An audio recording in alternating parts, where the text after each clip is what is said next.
Welcome everyone. Listen, I have been seriously toiling with the idea about going live. Look, my hair coming out.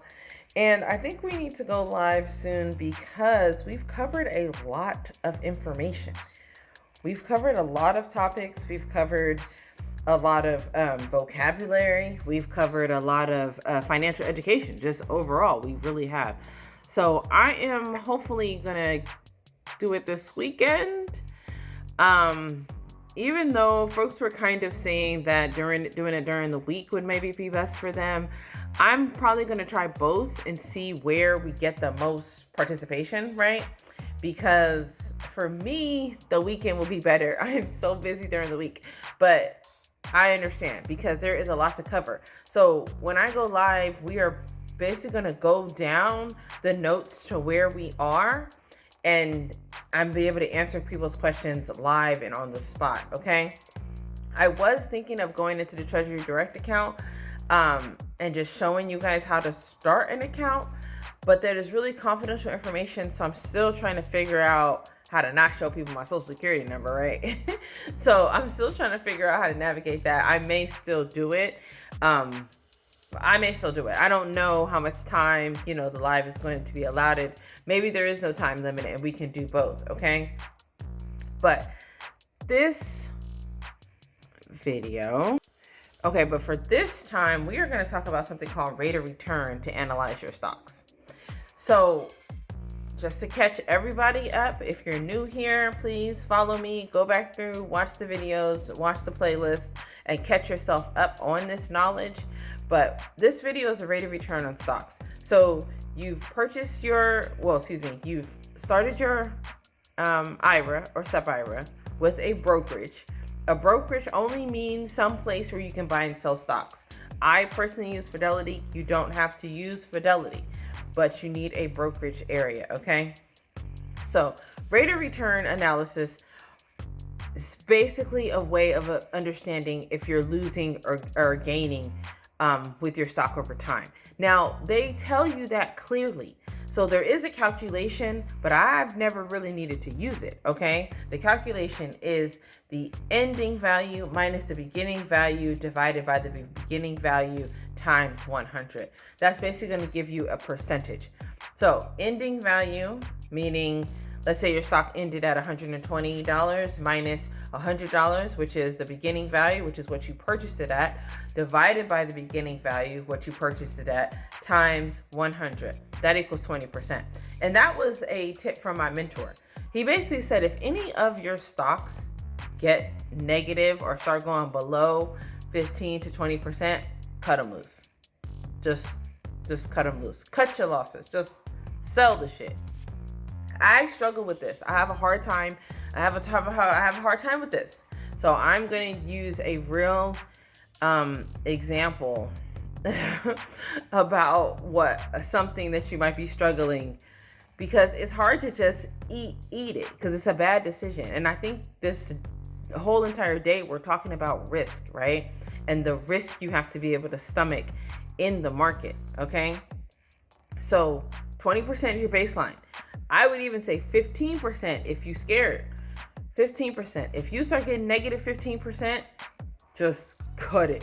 Now, I can't stand selling in no loss. I can't stand taking no losses.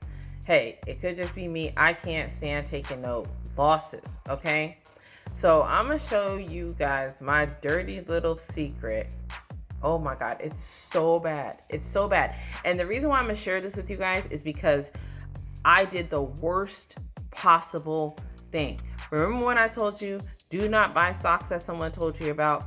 Do not buy stocks that you hear about. Do not buy the stock that someone, said would be so great. Before I gave you that advice, I went ahead and made that mistake. So scrolling through.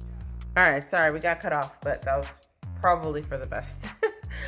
Okay, I'm gonna show you guys my dirty little secret. When I did not follow my own advice, and I followed the advice of Nancy Pelosi.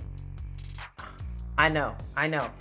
And I am negative 64% in a stock that I am waiting so long. I'm waiting. And this thing has not been green. It is. So I did my research on the stock, but I did not come across the stock in the right way. Meaning I was on Instagram, some guys were talking about it. They said, oh, Nancy Pelosi bought a bunch of shares of it, blah, blah, blah. So I was like, okay, I was conservative, right? Because we're not investing more than we can actually handle. So the stock is, right now, the last price is $1.29. It ain't expensive. But I purchased 50 shares of, oh, I'm sorry, I keep getting interrupted. Okay. But the stock name is P like Peter, Y like Yellow, X like Xavier, and S like Sam. This is an oncology company, and they were supposed to be doing a ton of research in oncology, which is, is cancer related. So I purchased 50 shares. Oh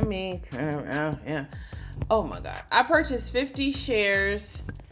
Let me click on it so I can see how much I bought these shares for.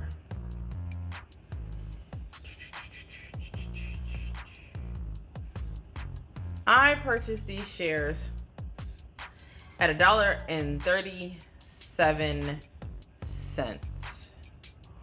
50 shares. And this thing right now it's at $1.29. It has never been in the green. And to my own advice, I need to just sell it. I'm negative $115 right now. So I must have bought it for more than that. Hang on, what did I buy it? Oh, I bought it, excuse me, I'm sorry. I bought it for $3.59 per share. And it is down to $1.29. Yes, that is accurate. I made the mistake, okay, of listening to someone who I did not know, following the advice of someone who I don't know, and investing in a stock that has nothing to do with me, okay? And when you make those mistakes, you're gonna lose, okay? So talking about rate of return, your guideline and the guideline for the intelligent investor is 15%. I am negative 64%. So I am in the doo-doo house, okay? So I hope that makes sense. I will be selling the shit out of loss, which I hate to do.